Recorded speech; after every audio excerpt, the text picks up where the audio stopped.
কি মনে করছেন বা কি নাম, কোথায় ঘটনাটা হলো, বয়স কত? আজ সকালবেলা আমাদের কাছে একটা খবর আসে যে শান্তিরবাজার থানাধীন দুর্গারায়পাড়াতে একটা রানওভার ইনসিডেন্ট হয় আগরতলা থেকে সাবরুমগামী ট্রেনে। তো আমরা সঙ্গে সঙ্গে ঘটনাস্থলে যাই এবং জানতে পারি আজ সকাল অনুমান 6:30টার দিকে, 6:30 দিকে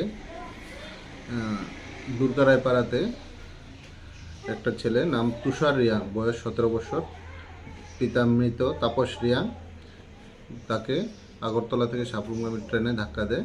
এতে ঘটনাস্থলে তার মৃত্যু হয়।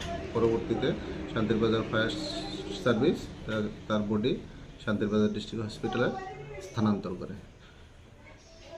Thank you sir.